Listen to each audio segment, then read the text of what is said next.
They said it couldn't be done. Funsie Podcast 2025. We're all together at the same time, dude, and it feels right. The boys are all here. Feels so right. Feels so right. I actually have. Well, first, yeah, we're getting ahead of ourselves. I'm excited because I wasn't here 2 weeks ago. How's everyone doing? I guess we'll start there. Actually incredible. Yeah, dude, you're probably like on cloud nine zooming right now. Like Yeah, you haven't slept in 7 days. I actually took a quick nap before this. That's how tired I am. But I just got off a phone call with someone about the Expo. And if you already don't have tickets to the Expo, Disc East, then I don't know. I cannot talk about what the phone call was about, but it's very exciting. So make sure you get your tickets before. And if you want VIP tickets, they're about to sell out. So make sure you get them before they sell out. And come to Disc South, where instead of meeting Gaten Burr, you can meet Jay Millie. Yeah. Wow, you make that comparison like we're on the same level. I did find out that I'm going to Disc South. Confirmed.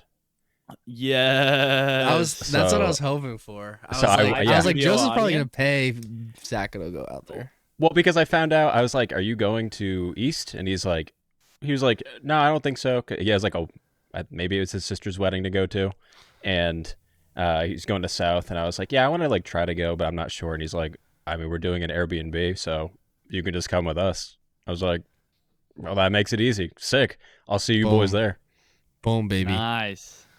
That's Sweet, exciting. that works. All three together at the same time. Yeah, we'll do Funsie live. For the first time ever. That's a possibility. Funsie live. Also, I met you, Sajko, in person. I know, dude. Isn't that crazy? We've been doing a podcast for what? Close to a year? When did we start? Yeah, March. I don't even know. March, I think. I think it was our first episode. How wild is that, guys? Are you kidding me? That's what I'm saying. They thought it couldn't be done. Funsie 2025, almost a year. Absolutely wild. You're like Ben, 6'5" or 6'6"? No way, dude. I'm 6 foot. Okay. I mean, I would Sajko's pretty tall. He's taller. From your videos, I feel like you just give off tall energy. Like I felt like really tall for some reason. Yeah, I'm like, I don't know why. Everyone in my wife is 4'10", so I feel especially tall. Yeah. Oh wow. Okay, maybe that's why. Maybe I've seen you standing next to her or something. Yeah, exactly. By comparison, you're like, tall. yo, that dude's huge. Yeah. But excited to meet you, which is hilarious to say. Ben, before I forget, I forgot which podcast it was. Oh, dude. No, you're not. I forgot which. Yeah, I am. Honestly, you got me. Everyone Ben, thinks I'm before I short. forget. Sajko, what's up? Sorry. I was listening to one of the podcasts, and it was Brody Smith talking about. I think he was saying that he was listening to Staggered Stance. Yeah, and he mentioned how he was like, yeah, someone on the podcast was saying something about like reach out to a sunglass person, like if you're trying to like make it work on tour and get money, and he was just pooping on you. And I was like, I have no idea what he's talking about. And then I listened to Staggered Stance, and I heard you say that, and I was laughing so hard to myself, dude. Wait, I actually didn't hear that. Where you gotta link that to me. That's hilarious. Yeah, let me find it. It was from a couple weeks ago, I think. Right? Yeah. That's when you made that. You guys were talking about like people on tour. Explain the context a little bit more. I'm a bit confused as a bystander. So I first had listened to that podcast that Brody Smith was doing, and I heard him mention. Yeah, it was probably on Tour Life, and then I happened to listen to Staggered Stance after, and I found out that the person that Brody was talking about, because he didn't mention who it was Ben that said it. So I think in the episode they were talking about pretty much it's like more difficult to be on tour right now, as there's not as much guaranteed money for manufacturers. So Ben was like, yeah, just reach out to like local companies in your area and see if they could potentially like help you out or whatnot. And yeah, I don't know. I'll link it. I'll have to listen to Brody's say, because I still don't think that's like what I was saying is you just got to get creative. Like just like reach out to your local Subway, your local Raising Cane's, be like, yo, I'm on tour, let me rep. I'm just saying, like, I was just making different examples of what you could do. I don't know. I still stand by it. I think you could find a company that would be willing to pay for you. So that's just shoot your shot. Exactly. So there are obviously a lot of huge things to talk about in disc golf. I'm gonna take it back, beginning of Funsie type stuff. I have a prompt for you boys. So what player, in your opinion, has your favorite branding? So it may not be the best, where Paul McBeth is all about dominance and winning, and that's pretty much what he's Kobe shaped Bryant. his. Okay. We're talking about disc golf, right? I know. I'm just kidding. Ideally, but hey, if you're able to like bring it back to disc golf, by all means, go for it. So we're starting. You should. Ideally, Ben, you go first. Oh wait, I know my answer. I know my answer too. Mine, it's pretty obvious. I think it's everyone's top answer. Anthony Barrera. His branding's just sick. Everyone wears his clothes and just makes sense. It's very sweet stuff. So what exactly is his brand? Is it the fact that he's like has endless levels of steez, or because he can throw so far? Yeah, everything. That's what your brand is. It's literally everything about you. Throw so far, drippy swag. So it's what everyone wants to be, you feel like. So that's kind of why they see it and they're like, yo. Maybe, I don't know. I guess, maybe he wants to be. I think it's just they think, one, he's really good. That helps. You have to be really good. But... Sorry, I'm still laughing about the song Madison Ranford. That's so funny. I had no idea about that. I can't wait for you to listen. I mean, I'm actually excited to listen to it too. But yeah, throws really far. Like he's good. You got to be good. That helps. But everything else, it's just like it's just easy. And I think Discraft does a really good job marketing him. And it's just his design and merch. It's just like everything's just really cohesive, well put together, well thought out. Yeah, the results don't lie. You go to an event, it's just his merch everywhere. I mean, it's almost just as much as like Paul McBeth. It feels like current day disc golf. Do you feel that way? Maybe not. Anyways, wait, say it again. Yeah, I feel like when you go to a tournament, I feel like I see just as much Anthony Barella merch, whether it's jerseys or hats. I'd say. I guess PM line is really big, but yeah, I'd say AB is probably the most worn jersey, period. Mm-hmm. For sure. Yeah, hopefully he's raking it in. I think, I'm sure he is. I agree with that take. I think Anthony Barella has a very cohesive brand, but I don't know. I think a decent bit about brand when it comes to my stuff. Honestly, when it comes to anyone's stuff, and I think every bit of your brand matters. So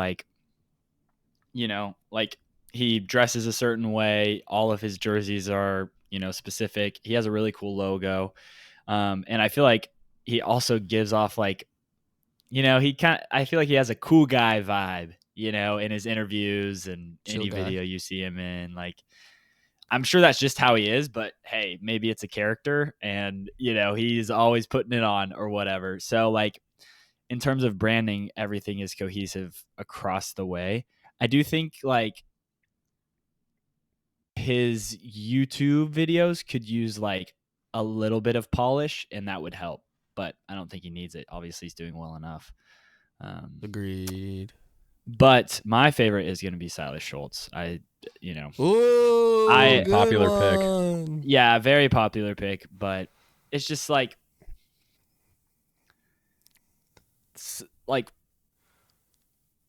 so cohesive, so cool.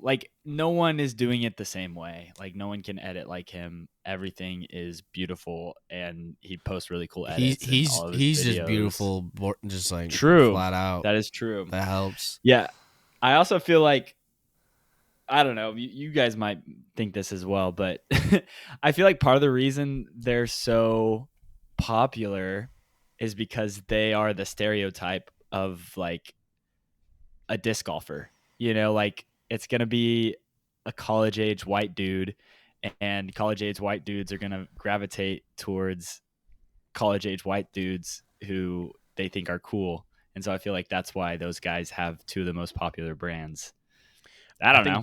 I think disc golf is in a huge spot right now where we know that we're dorky, but we are trying really hard to like prove to everyone how athletic we are and how legitimate we are. So you look at someone like Silas, you look at someone like AB, and you're like, see, we are a sport. And but then you look at someone like Sajko, and then you're like, and you're like, hold on, yeah. You're like, wait, this guy's sponsored by Home This guy's a nerd. And you're like, wait, he's only 6 feet tall. Yeah.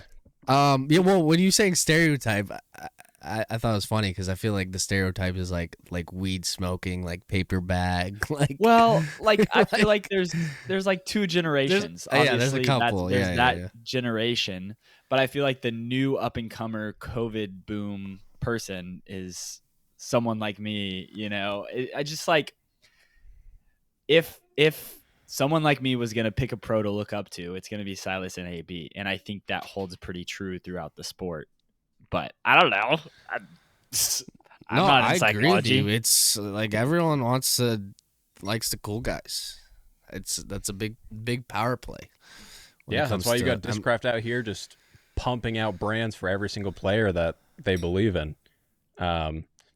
Like seeing Ezra Robinson come out with the Peach Pirate, I was like, I kind of dig it. It sort of fits his aesthetic. Like before, I feel like at the beginning of the season, he gave off kind of like a little bit of a punk vibe with like his haircut and seeing the logo. I was like, Yats.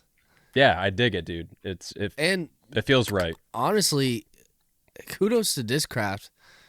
Obviously, like maybe there's news in the future, but I'm pretty sure teams' lineups are set in stone. Like it would be weird if now there's an announcement that someone's leaving. But where I'm going, like, who is Discraft? It's like they signed Ezra, and I couldn't even name a pro that left them. Sign again. Yeah. So that just shows like that they're like the players understand they understand their players' value, and that they're doing good things over there, marketing wise, and doing good things for their players. Because the only reason a player ever leaves is one, if they're getting more money or just see better opportunity they don't see fit. So it's pretty impressive. Well, I feel like one of Discraft's biggest appeals for a pro is every time they've signed someone, it's been like, hey, here's my new logo and my new merch, and here's my whole new brand. Like in the video with Ezra signing, he literally is like, yeah, now that I came to Discraft, I'm really gonna, focus on my branding and what I put out, and we have this new logo. And I remember that for AB, like that's when AB got his logo, and Aaron Gossage and Ezra Aderhold, and everyone started doing it. Not everyone, but a lot of people went to Discraft and then got a brand that is awesome. Like Goose's brand. I love Goose's brand. His logo is really cool, and he has some really cool jerseys, and it's just cohesive. So I think that's one of Discraft's. Honestly, I bet that's one of their selling points when they're pitching to someone. When they're trying to sign a big talent like Ezra, like Jay Milley. Yeah, we'll build your brand. But I don't know if you guys got this vibe, but when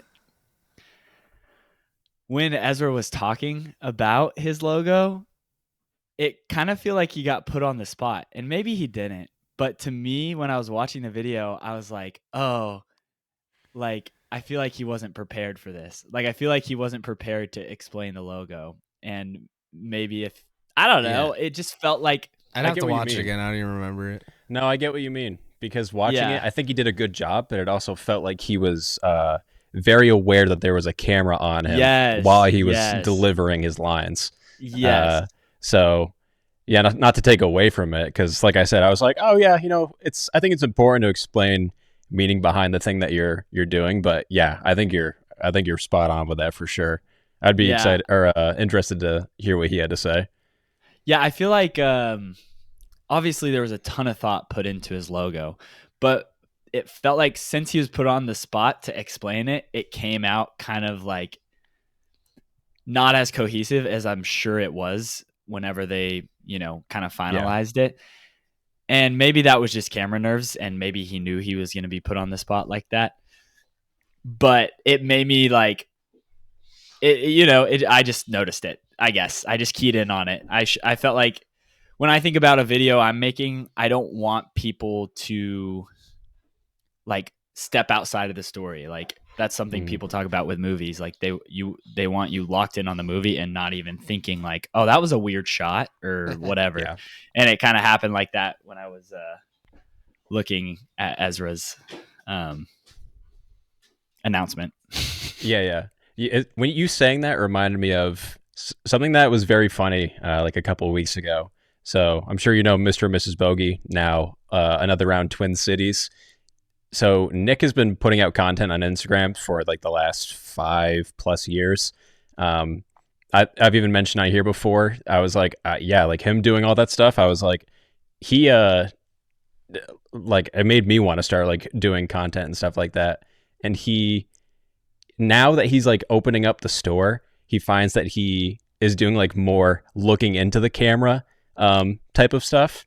And he was like, it took him a while to like get used to that. And he was like, it feels so weird to talk to a camera. And I'm like, dude, you've been recording yourself way longer than most of these other people on Instagram have been like doing content. I just found it super funny. So like, look at Ezra. He made it on coverage plenty of times this year, but now, you know, dude, it's like right there in his face. And he's like, hold up. Yeah, I can't hide behind like my play. Yeah. He's like, it's just straight up like just me, the person. And I have to like deliver. I follow, well, I guess it's another round Twin Cities now. Yeah. But I don't know if you saw their pro team announcement where he's talking to the camera, and it was the same. Like, to me, it felt the same as the Ezra video. I think it must just be like, you know, they're not in front of the camera like a ton. And it's definitely, it takes getting used to, you know, like now that I've been making YouTube videos for almost 2 years, like I feel like I'm fairly confident like setting up a camera and just talking to it like it's a homie or something like that, rather than thinking it's a camera. You know, it's interesting for sure. Having said that, you always somewhat feel like a corny D-bag when you're doing it. Maybe you don't feel that way, but I definitely still feel that way, where I'll deliver a line and I'm like, who am I? Like, what did I even why did I sound like that? All these things, like doing some of like the voiceover stuff for like the shameless plug, the hat video announcement. You could even ask Kiara. I was in here recording stuff and I would just stop midway and I'm like, what am I even saying? I'm like, that was the dumbest thing. Just like being way too hard on myself. So it takes some getting used to, but at the same time, you're like, who am I? Bro, and it's so funny because I've never seen a merch drop more specific to the person that drops it than this hat. Like it's just Sajko. The hat is just Sajko coded. Where it's like everyone has said. It's which like I'm grateful for. It's like this makes complete sense. It's not like a random, you know, like flat, like, you know, trucker cap or whatever. Where it's like, okay, yeah, cool.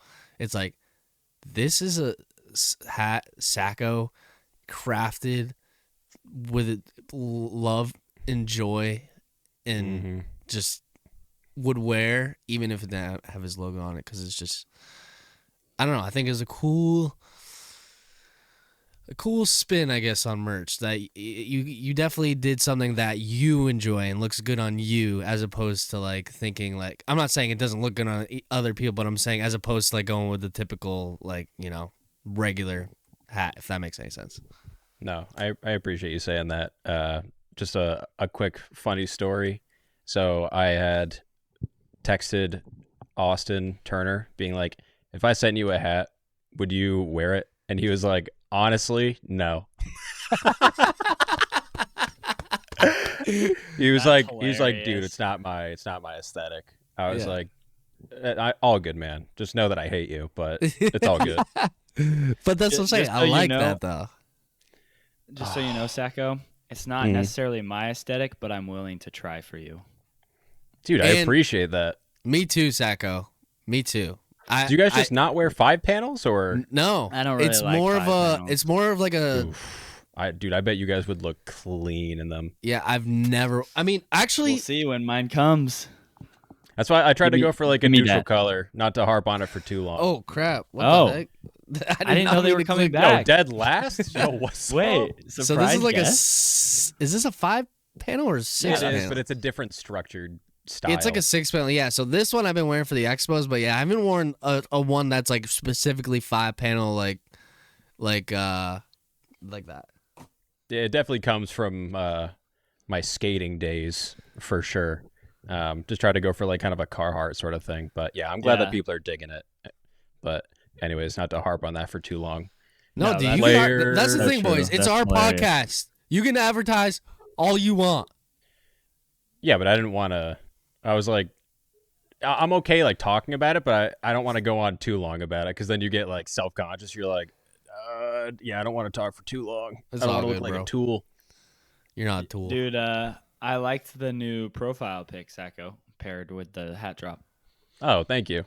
Oh. Yeah, I was like, oh, wait, it's a new year. I should probably like update it slightly. We'll see how long it lasts. But yeah, it's somewhat eye-catching. I was digging it. Yeah. Sajko, this is kind of like... Tell the people what it is, just so people know. Yeah, so for people that don't know, yeah, I guess I should just say it on here if anyone is not familiar. So I dropped hats. You're wearing it, dude. Just show. Like, yeah, I am currently wearing it. Unless you're an audio listener, I'm sorry. Yes. It's like a kind of a canvas 5-panel Carhartt style hat, and it has a Sajko duck logo on it, like a duck that's wearing like a bucket hat and glasses saying Sajko, designed by Kiara, my wife. And just do it all because mentioned on here previously, like I work with wildlife for a living, and like my family would call me Duck Boy because I would just like, they're like, you do what? Like you say that to the average person, I get it. Where they're like, that doesn't even sound like a real job. So yeah, Duck Boy, just ran with it and came out ideal, really. Now I'm you very are Duck pleased. Boy. Yeah, a lot of people were calling me Duck Boy. Yeah. What I was gonna say is, like, I'm starting to have like a full circle moment here because I remember when we were at Buff like a year ago, and I was so self-conscious and like, you know, do you remember that when I was just like always giving caveats and like and yes. like now I see you doing the same, so you're starting to understand it now. You're starting to you understand it now. I know. It's like you understand the pressures and stuff that you because you're on a platform where everyone is, it's so easy for someone to be a tool. And you see it all the time, like pretty much on a daily basis, even if it's not in disc golf. And you're like, I need to try every part of my being to not be like that. I think the fact that we're at least like self-aware about it probably implies that we're not that anyways. But yeah, it takes some getting used to for sure. Yeah. So, boom. Yes, sir. Player movement. Buy a duck hat from Sajko. If you and would go like, hunting in it. Very much appreciated if you do. No, don't go hunting in it, or do. I mean, it's your life. It's a duck. It's a cool hunting hat, I'd say. Before going over other thing based on last week, Ben, the way that you were describing Beast Games, I know you had set it up on that last episode. Like there were things that you wanted to describe. You can choose to or not. Honestly, I didn't watch any episodes from the show. Yeah. But the way that you were describing how Beast Games was set up, you were like, yeah, like not good sleeping arrangements. We all had our cliques. The food was terrible. I'm like, I think you just stayed in prison. Like the whole time you were describing it, No, it sounded like that was you were Vegas. like, I didn't talk about the Beast Games. The Beast Games was even better and way more. It was just the Vegas portion where it was like, yeah, you were sleeping on the ground and stuff like that. But I just did my own Q&A, and so I'm gonna post that to my channel because I realized like, yeah, it's just gonna be way too much to dive into if we were to get into it. It'd be literally probably be the whole episode. So that's why I was like, oh, we'll just talk about it next week. But then I'm like whatever, I'll just do my own, and then if people want to watch that, then people will watch it. I saw Ben in an episode. Oh, you did? 2? Yeah, I saw him get eliminated. Did you see me? Yeah. So, teaser. Well, that's rough. Yeah. So, but no, Vegas, it was still really fun and awesome. It was just compared to the Toronto, the actual Beast games, it was like night and day. I mean, we slept in a hotel every day, and then in the city we had our own bunks, whereas Vegas we're literally sleeping on crushed up olive pits on a turf field in the Raider Stadium. Crushed up olive pits? What is that? What? Yeah. Why? I don't know. That's what the ground was made out of, to look like Rome. A Colosseum. Is that why? That's what he said. Well, where did he say that? Did you watch like the behind the scenes? I love stuff? that you don't even know. I didn't know. I didn't know what the reasoning was. Of a documentary about it. Colin and Samir. Yeah. I had no idea why that was the reason. But yeah, they asked us like, "Are you allergic to olives?" All of us, and we had no idea. And then eventually, like maybe like 3 days into the games, they're like, "Oh, these are crushed up olive pits." And we're like, "Oh, that's why they asked we're allergic to olives." Oh, did you guys think that it was going to be some challenge? Where Yeah, it was we thought we were going to just like stuff olives in our face. Yeah, we had no idea, dude. We had no idea. That's the thing. In these games, you have no idea. It was so funny. All the speculations and rumors that like it'd be like 4 hours of speculation and rumors. It'd be like, no, it's not this. No, it's not that. And almost every time people were correct, it was just like you just had to find the correct one. Where it was always like, oh, it's gonna be this, it's gonna be that, gonna be this, and we would talk about it but it was like fun. It was like a brainstorming session, just constantly. You're always on your toes, always thinking, always stressed, always trying to figure out what was the next thing. Like when he brought out in the YouTube video, he did briefcases. We all thought it was gonna be steal or no steal, so we're all speculating like, oh my goodness, but it wasn't that at all. So crazy, suck, dude, suck. Did you ever have a bribe opportunity and not take it? That'll be my one question. Yes, episode 1. You didn't watch episode 1 clearly, but episode 1, I turned down $100,000. The heck? Why would you ever? I did watch episode 1. Which part? To get to the city. Like the end part where it's like... you're right. Yeah. Oh, yeah. So you stayed strong with your row, huh? Yeah. Yes. I remember. Yeah. I remember telling everyone that I was with that I would have hit the button and taken the $100,000. So that's what you think, and that's what everyone thinks. But when you're in the scenario and you're telling people you didn't take the money, you won't take the money. Groupthink. At the end of the day, that's what I said. I'm a man of my word. Integrity is important to me, so I didn't take the money. Long story short. I did tell everyone that if I said I wouldn't take the money, I wouldn't take the money.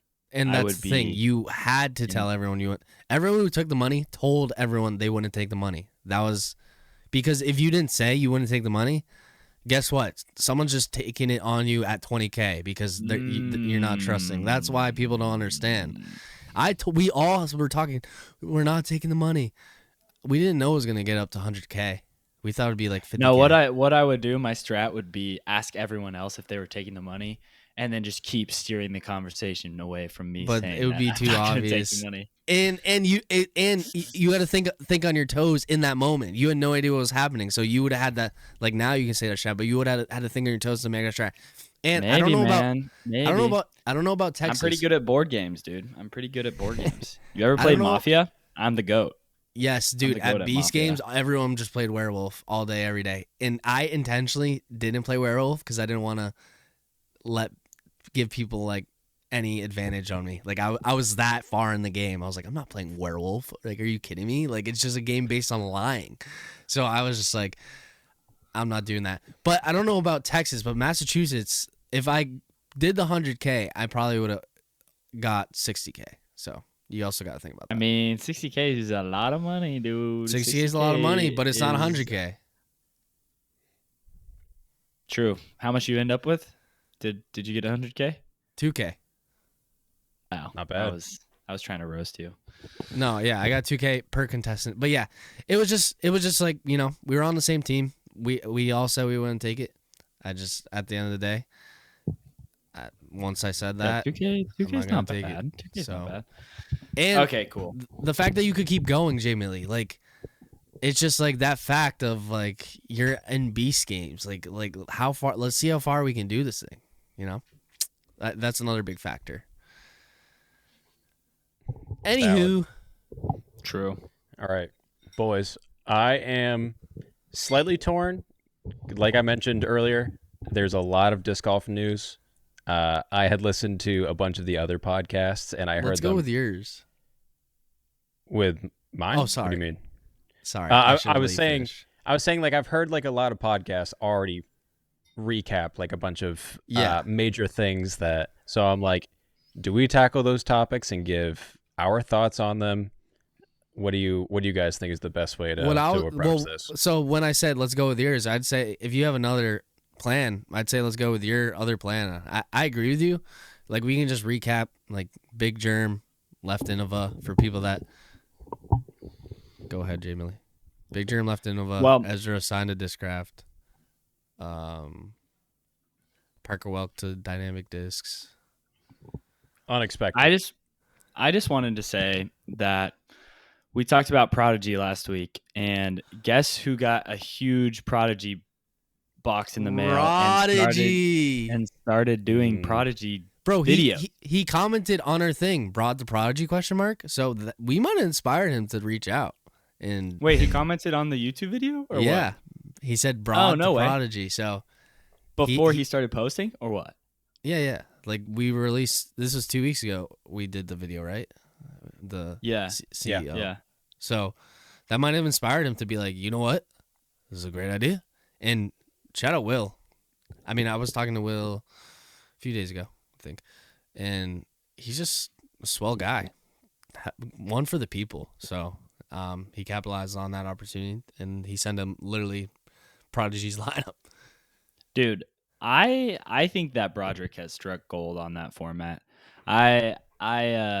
I've watched. I don't watch every single video, but I've watched most of them, and I really enjoy watching him trying out a whole manufacturer for whatever period of time. And I think Prodigy doing it right now was the perfect time for him to do it. Shout out Broad. Shout out Broad. Yeah, the thing that I appreciate, the thing that I appreciate about Broad is you can tell he really cares about the tiniest little details that. True. I think that maybe like a general audience wouldn't notice, but I think like the three of us watching it, you're like, oh, you did like this little. I'm just trying to think of like a certain way that he framed something. Or, yeah, he's very like, cinematic. Little artsy color grades and little artsy details that I appreciate that he does. Because he's doing good work, but he doesn't need me to say that. I literally, sorry. Oh my goodness. I don't know what it's called, like his header, maybe of his profile. I love his header. I don't know if it's supposed to be like comedic or serious, but I don't know. I just love his header. It's super unique. What does it say? Yeah, if you can find it, read it. It's just like, it's just very unique, and I love it for that. It's just kind of like it's cool. This is funny. To me, it's funny. Honestly. Are you guys inspired? Okay, so you see Brod's doing that, like recent news of Prodigy. Are you inspired in any capacity to want to try any Prodigy molds? Absolutely. 100%. Yep. Are there any that pop out to you? No. Do you know anything? A2. I guess because. Well, yeah. I mean, the approach. A lot of people know the approach lineup, but yeah. If you I'd guys also need be interested. If you need some recommendations, let me know. Because I guess on this podcast, Prodigy. I guess on this podcast, I'm like the Prodigy boy by comparison. You are, dude. You last year you brought a Prodigy disc a day or a week. Like you just had a new Prodigy disc in your bag, and you're like, yeah, I'm just trying it out, man. Yeah, just trying stuff out.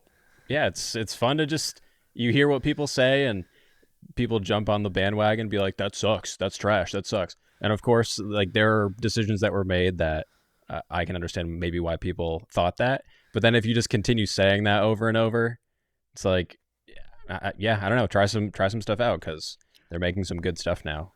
Not every. I mean, there's some weird feeling molds, which I respect because they're trying some different stuff or were trying when they molded them. but try it out, dude. Yeah, I think what they did with Broderick is exactly what they needed, but I think they need to keep going. Like, I think they need to try to do more brand reset things like that, because I've read a bunch of comments on those videos, and it's like, I never even think about Prodigy, but now you've got me thinking about them. Or like, I might go buy some Prodigy discs, Dude, that's what it takes. I mean, okay, so right off the bat, great ones to try. FX4. You have to do it. I love the FX4, actually. I actually have one. Is unreal right out of the box. Personally, I mean, like for my arm speed, I like the F3 just because you can hyzer flip all over everyone's face and do straight up anything with that disc. Wait, did you guys listen to my solo episode? I talked about like 5 molds that I don't like and 5 molds that I guess like my top favorite molds. If you didn't, it's okay. I won't be upset. I won't be upset about it. I didn't.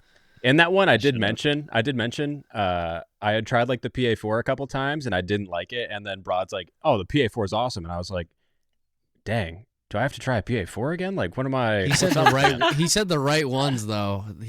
I was on his live today. He said if you get the right ones, so maybe you just had the wrong ones. Yeah, I had some real flip dogs. It was very confusing. But all right, yeah, make your own thoughts. I guess that's what the point of the segment is. Long story short, though, if anyone related to Prodigy, if Broderick is listening, tell them to hit us up. Broderick's always listening. We are Broderick, tell Will Schustrick that I'm interested. Actually, I haven't decided, or I'm not going to do this, but I was going to film a tournament where I threw only Prodigy, and say I played a tournament with only Prodigy. Why don't you do that? I'm gonna do something else. I'm excited. Nothing crazy, but I just like my other idea better. So, but you can still do a Prodigy video, right? Like, yeah, when they pay me. No, I'm just kidding. Yeah, I'll probably do. I mean, honestly, that might be a video I end up doing anyways. I've thought that it'd be fun to like act like I was fake manufacturer sponsored, at some point for a video. So, yep. Josh. Ooh, that's actually a good video idea. Just like a series. You do one tournament as if you were a manufacturer of each company, like Latitude, Dynamic, Innova. Man's on it. And then see who does the best. Yes, sir. That's the idea. Yeah, no, it wasn't. I came up with that, bro. It's my intellectual property. I'm gonna sue. Frick. It's not like it's in my notes or anything. No, I'm just Josh, you're a very like organized dude. I've come to realize at this point, being almost a year into this. Do you going into the new year?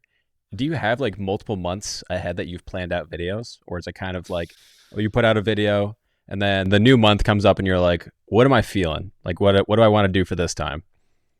So like whenever I have an idea, I write it down and I get as far as I want to get. So like I have videos that are pretty much like structured all the way that I haven't done yet. So, but like to answer your question, I have it organized, but it is a feel thing. So like it's just whatever I get excited about, So that's why I like write everything down, because I'll be excited about it one day and then forget about it. And then heck, maybe I have time and I get excited about it again, like, and then sometimes, opportunities fall into my lap or whatnot. And, that just takes precedence over whatever else I'm working on. Like, dude, oh my gosh, I'm not going to tell the whole story, but I guess I'll tell the whole story. I don't know. Trash Panda, Jesse, sent me a bunch of discs. I want to say like last February to make a video with. No. And I still have not made a video. Yo, you dirty dogged him? No. Like every time I see him, we talk about it. Like they're his personal discs. And he's like, yeah, I don't need them back yet. But like at first it was like, okay, it's the next video. And then like I had something pop up and it was like, oh, okay, I got to get this video out right now. And then, I almost forgot about it. And then when I remembered, I was in the middle of producing something else, and so that happens pretty consistently where I'm really excited about some idea, but I'm like already working on a different video. And then by the time it's time for another video, I am like obligated to something else or whatever. Just because I don't have the time to do the things I want to do yet, you know?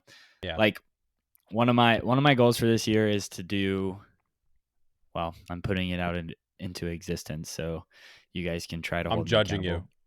But I'm gonna try to do a video every 2 weeks. That's the goal. Good for you, man. I'm hoping to go for 26 videos this year. That's my goal. So like, that's huge. You know, at the end of the day, if I post 1 video 1 month but 3 videos the next month, I'm still on track or whatever.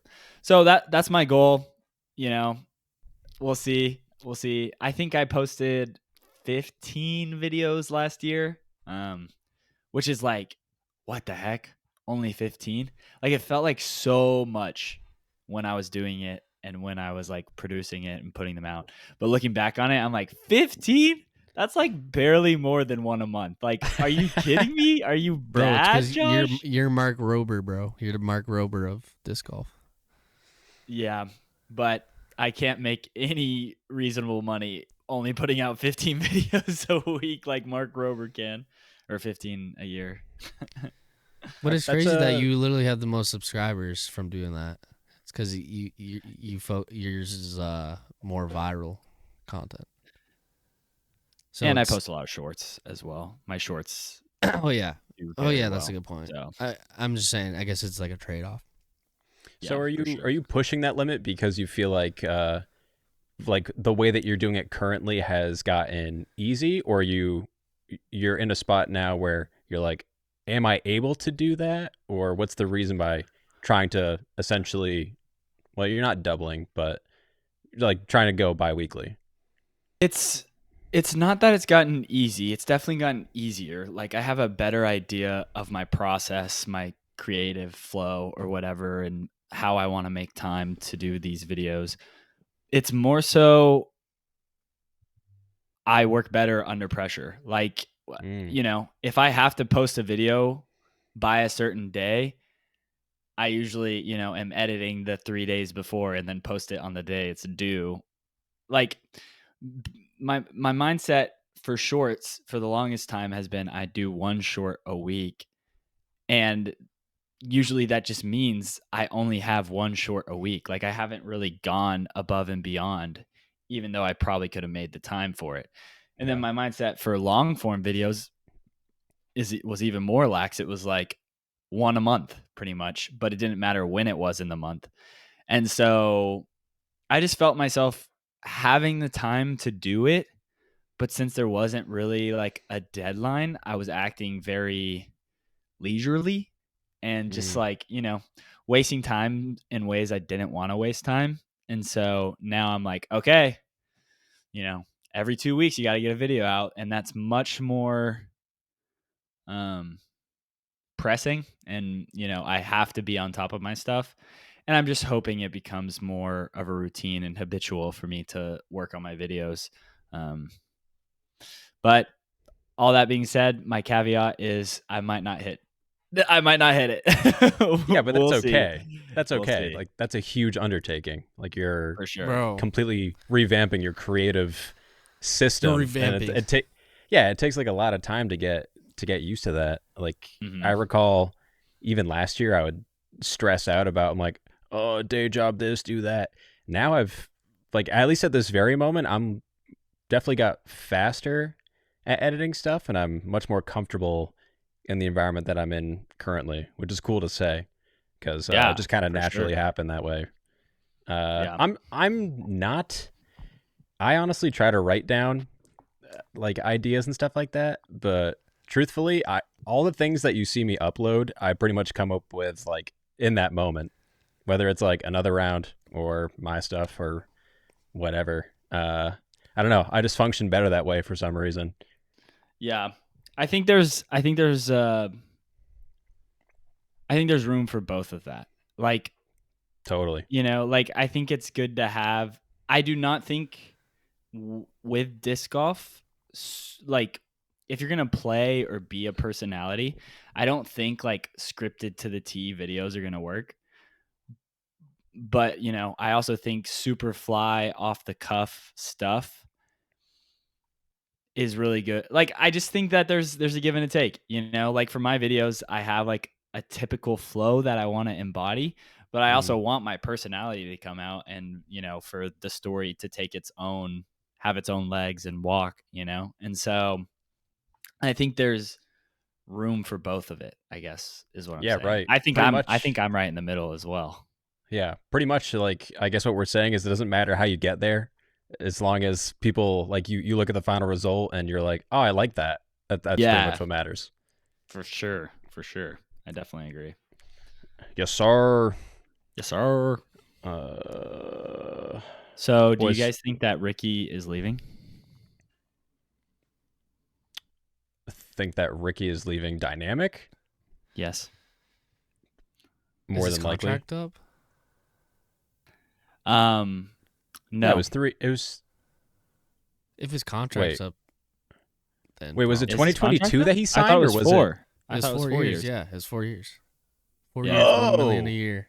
I don't know if you guys have seen the speculations, but supposedly a guy posted on Reddit that was high up in DD that got fired or something. Oh yeah, I did see that.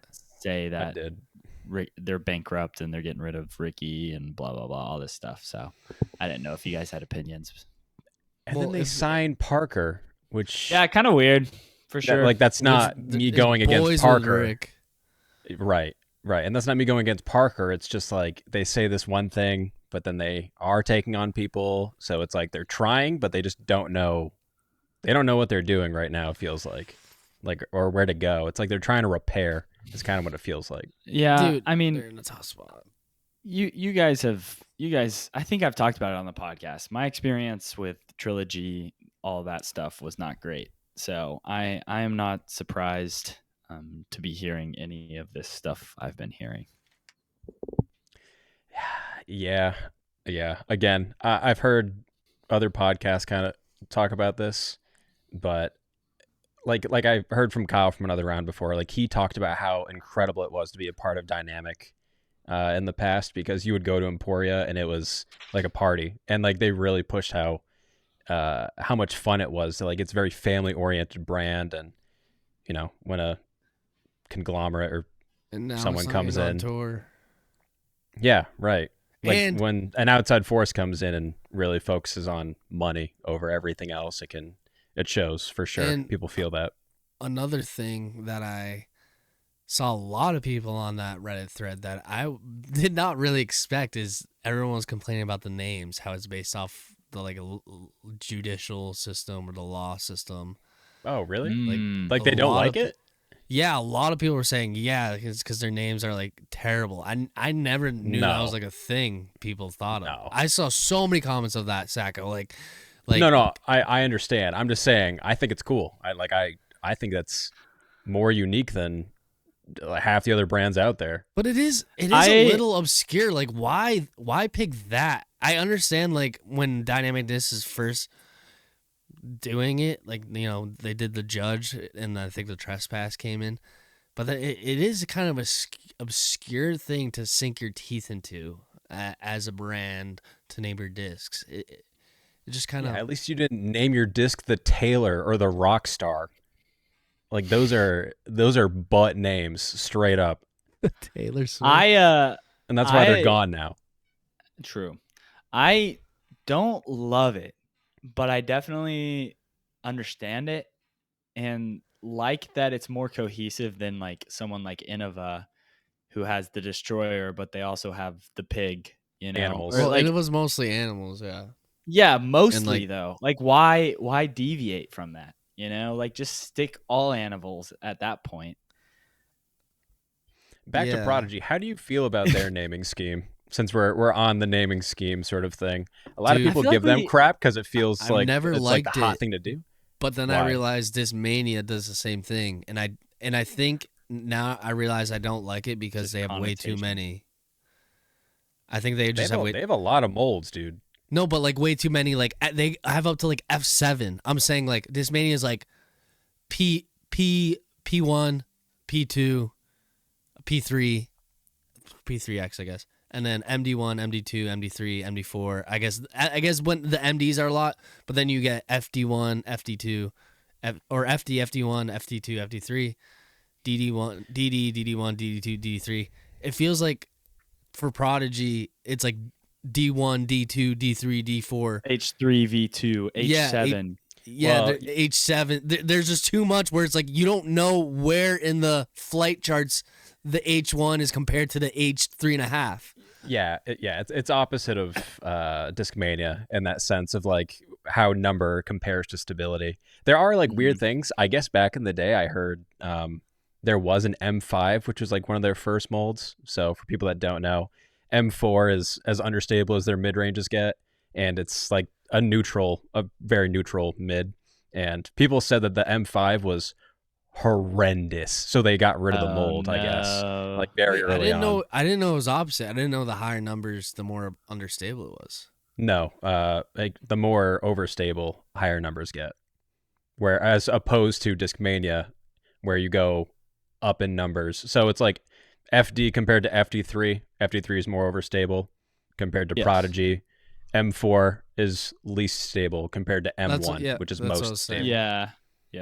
That's what I'm saying, right? Like they're higher the numbers, the least stable it is. Maybe I misheard you.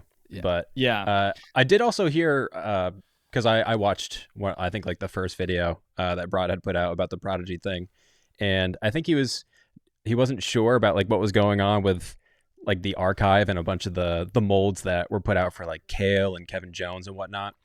And rename them. Prodigy told me, because I have like a feedback in my bag, and I love that disc. I've just had it in there for a long time. I was like, dang, I'm gonna have to stock up on feedbacks. And I said that when Kevin Jones left, and they're like, don't worry, we're keeping them. So I assume they're just gonna rebrand. Yeah, I saw some stuff from there. I think they're just gonna leave it the same name. I don't see why they would. I think it makes the whole most process sense. Again. Like this may to do with the Cloud Breakers. Like it's now that's a good point. Thing, so it's like, but it's still a thing. It's like still popping. Mm-hmm. Yeah, I think that I think it's partially what Ben said. Like Discmania's kind of just like made more sense to me. Like they don't have a ton of things. Each slot. It's DD, PD, FD, PD, PD2, P, MD, and then it's kind of like done. There's nothing really outside of that except the drop and the Eclipse, which now they have to go outside because they did that lineup. Yeah, but Prodigy was more, and then I just think it's connotation as well. Coming into the sport, I was like, oh, Discmania is cool. Prodigy's not cool. Okay, Prodigy's naming scheme is stupid. Discmania's naming scheme is awesome. You know, like it gets confusing because you have the F series are like slow fairway drivers, and then you have the FX and the H series. So you're like, okay, there seems to be like a lot of overlap here where like the FX, H is so like the hybrid drivers. So like 9 speeds, right? That's what I would think. 9 through 11 speeds, I think. I thought it was Hakua. What? I'm not even gonna. I can't believe Jay Millie made his brain rot right now. Innocent, That's crazy. Wild. FX series, I guess the point of them, they were supposed to be like faster versions of the F molds. So whether or not they accomplished that, I don't know, because there's not an F4, and simultaneously, like in the F series, they go from like F5 to F7. So yeah, there's like random gaps. It's a mess, but it is easier. I say that in quotes for listeners. Yeah, I don't know. I think there's potential. Many of them. Is my point. There's potential. I feel like it's a case of someone understood it, but they didn't think about the context. You know, like someone who had been in disc golf for forever and came up with every mold was like, oh yeah, this makes a ton of sense to me. But they didn't think about like a brand new beginner looking at it. You know, like I feel like that's the issue with a lot of disc golf stuff or PDGA stuff, or, you know, getting into tournaments. It makes sense once you're deep in and, you know all these things like disc golf scene or whatever.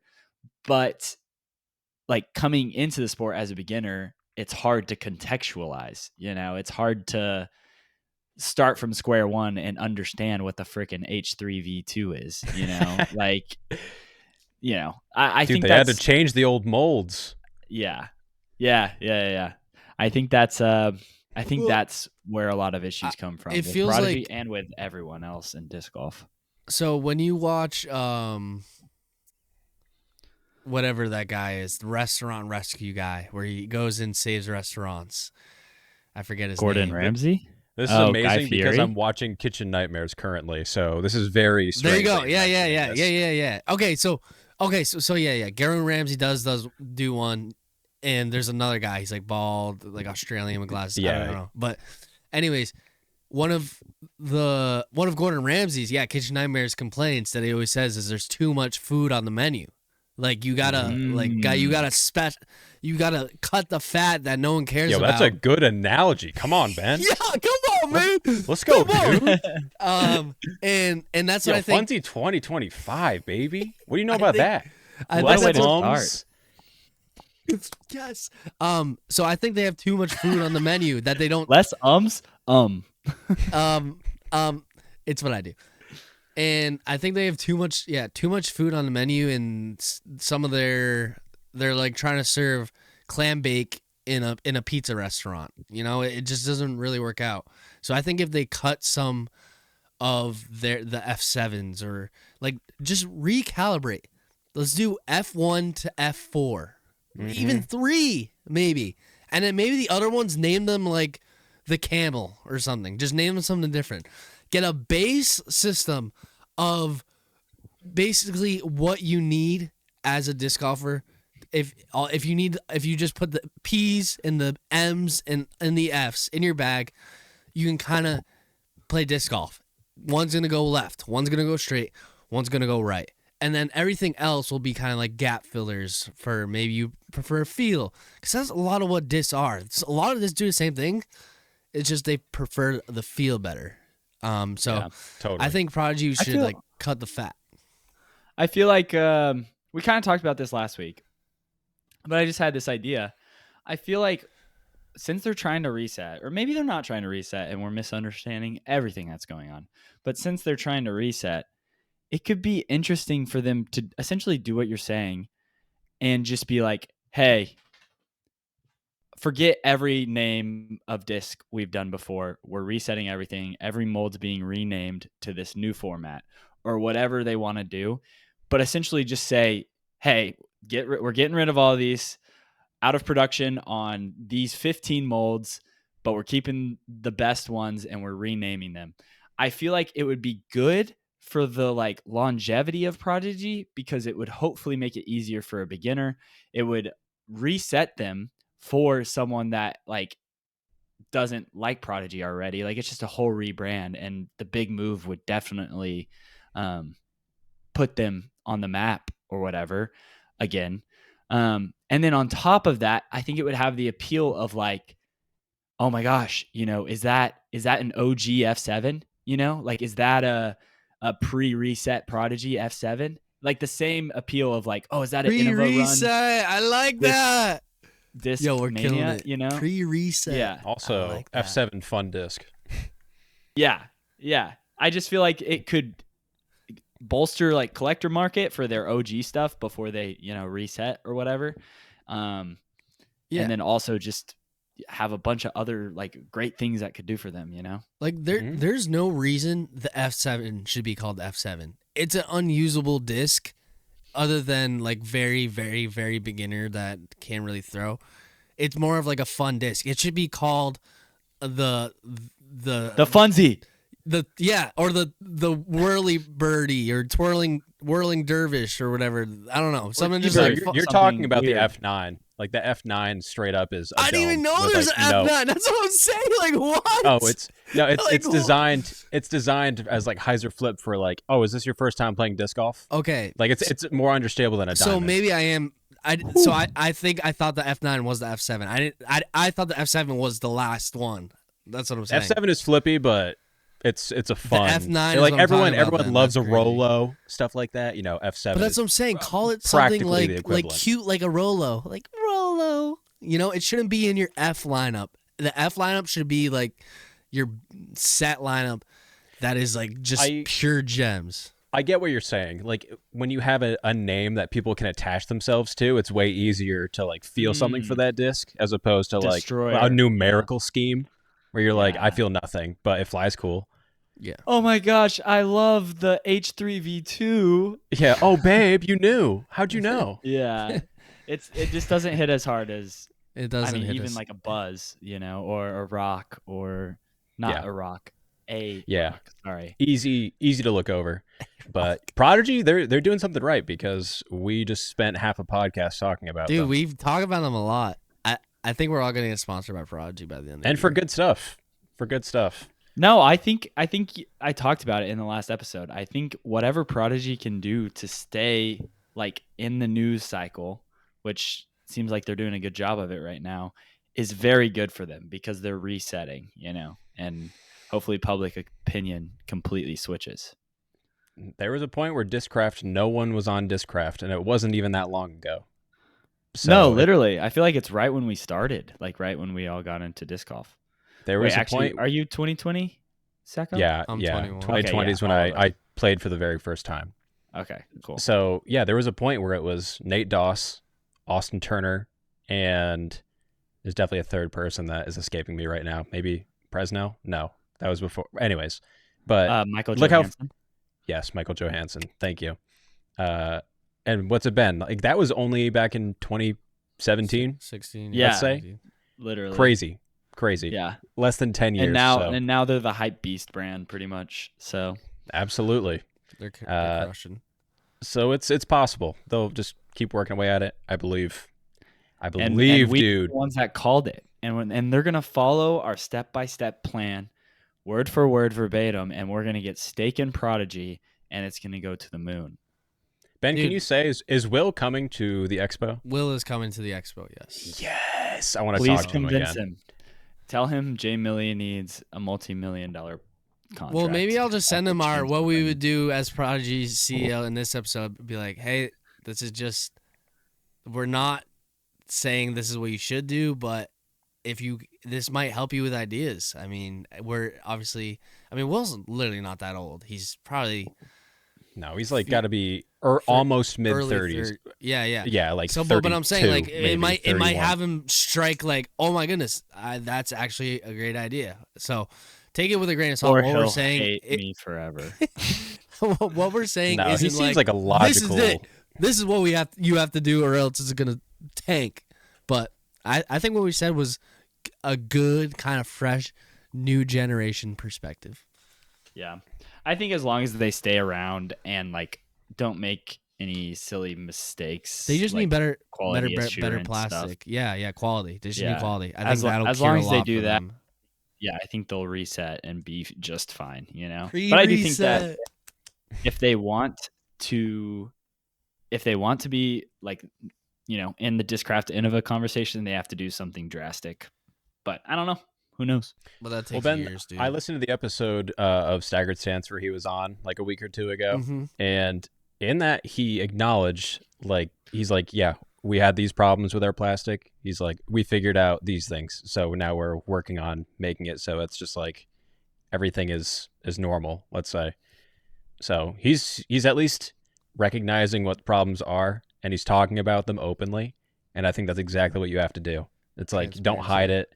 Yeah, talk about it with your audience, and then you build trust with them. Boom. Well, dude, honestly, I was gonna say honestly, there's probably been so many issues that they resolved and we didn't even know about, and like it just stinks that they get harped on. This is such a thing. Lesson learned. Anyone listen to this in marketing in general.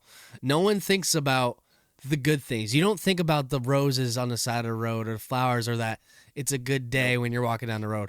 You remember the giant tree that's blocking your way or something like that. Like it could be a great day up until then, and then you remember that. So everyone always always remembers the bad things. If no one's talking about it, then you're probably doing something good because it's not noticeable.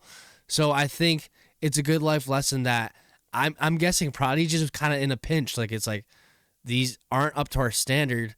but we have to stay in business. Like, we can't just not turn these away and get, like, we already paid for these.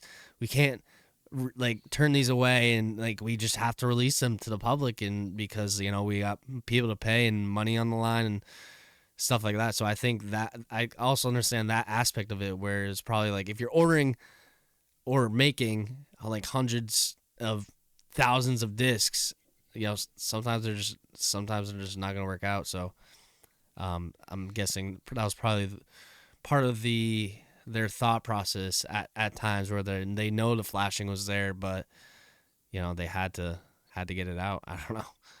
Having said that, I don't know if you guys saw that they put out, I don't even know what it's called for Innova. It's called InVision, where they put like an entire colored thing on the disc. Did you guys see this? Maybe listeners will know. Oh yeah, I did see where they have Prodigy like lineup birds. Where they have like pictures of birds. Yeah, the full spectrum. Come on, Prodigy, what are you doing? What are you doing? I don't need pictures that are like at my grandmother's house on like a disc. Like I appreciate. You don't like it? No, I am not a fan of like even when like Innova stuff or like the Trilogy stuff where they do that. Not a fan I think at all. full color pictures on a disc are the stupidest thing ever. Like anytime I've seen someone own one of those discs, it's like so worn down. The color goes away like that. Like I will never buy a disc that has and they crack. like that. They get like crackly. Well, there's they're good collectible discs. I'll say that. That's their main thing. Yeah. Back in 2023, when Kristen Tatar was winning everything, she's like, they kept putting out a disc for every tournament. They were like, and another commemorative disc for winning this tournament, and it's just another full color disc. And I'm like, she is not proud of that disc. She's proud of the win, but that disc is so ugly, dude. She's not proud of that disc, and she'll have thousands of them that she can hold on to because no one bought them. Straight up. Another thing, try before we get going here. Reblend plastic. Reblend D1 that has like the dragon on it. Unreal. And that's also Ezra Robinson really like it goes for $12.99. Retails for $12.99, and it's their best plastic, in my opinion. Currently, the Reblend is their best plastic. Dude, I'm telling you, Ezra used to throw when he was on like this year. He loved a Reblend like D1 or D2. He would throw it a lot. That's hilarious, dude. I'm telling you, don't apply it to like other like revival type plastics. We'll call them. Echo. It is so good. Check it out. All right. Yeah. Anyways, that seems like a good spot for us to end the pod, boys. Yo, first podcast of the year. We did it. Thank you guys for listening.